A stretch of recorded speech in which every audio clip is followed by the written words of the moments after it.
It is time for the leadership of Parliament in both houses and at the majority and minority parties to take a clear stand on this matter and decisively move to discourage the prosecution of parliamentary business in courts.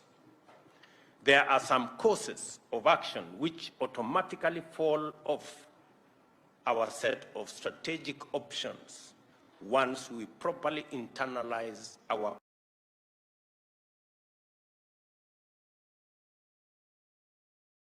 purpose, role, and function.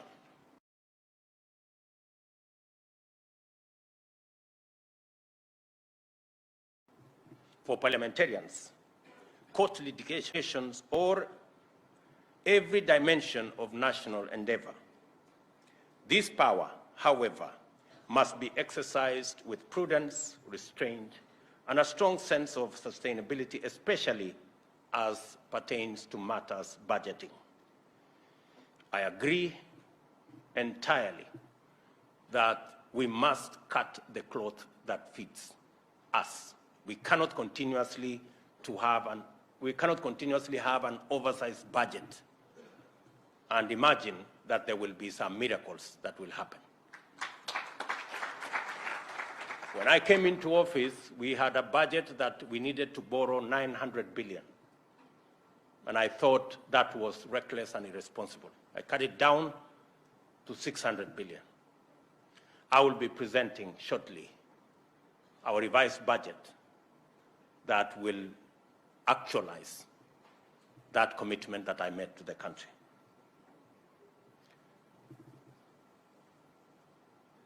The context of national budgetary decision-making, balancing limited resources against the demanding needs for equitable allocation and avoidable obligations, makes hard and unpopular decisions inevitable.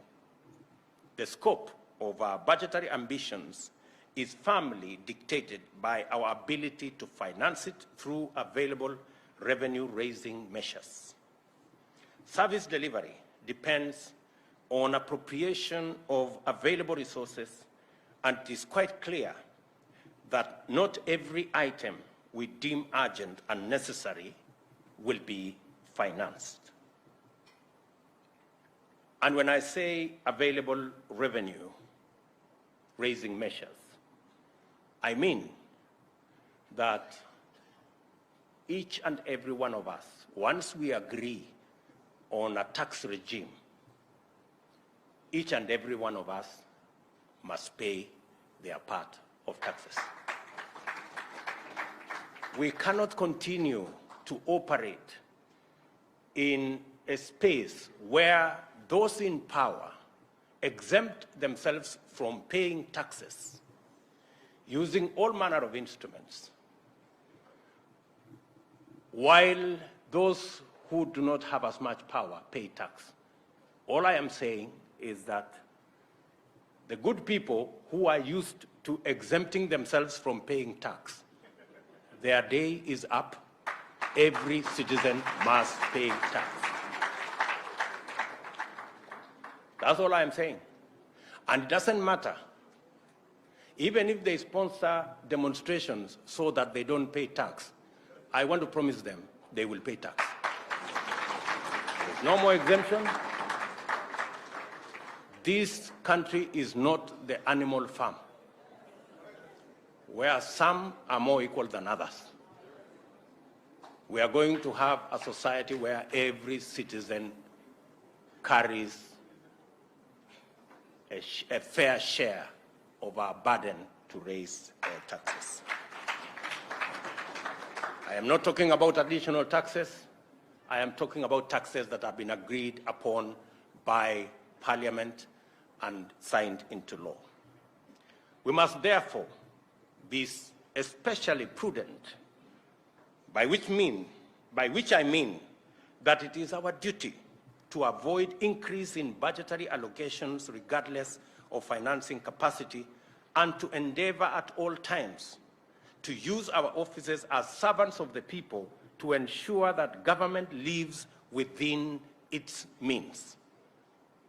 And that is a collective responsibility, both by the executive and by the legislature that we ensure that our budget-making process is aligned to the resources that we have.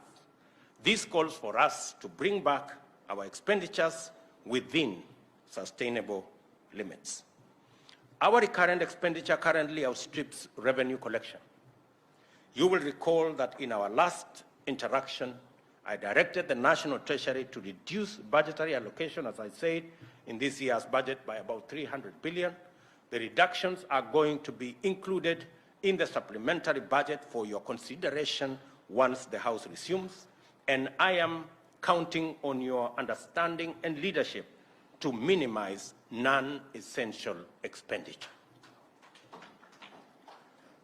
As pertains the NGCDF, you don't need to convince me about the importance of decentralized funds in meeting the everyday needs of ordinary citizens at the grassroots. I was a member of parliament when there was no CDF.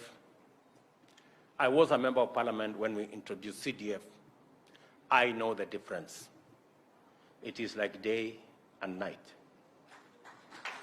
I understand the pressure that you are under in regard to this matter, and I am also aware that the National Treasury has communicated its commitment to a disbursement schedule that is realistically aligned to revenue projections and actual collections. I therefore ask you to be understanding and to work with what is actually possible. And I will be as candid as I can be.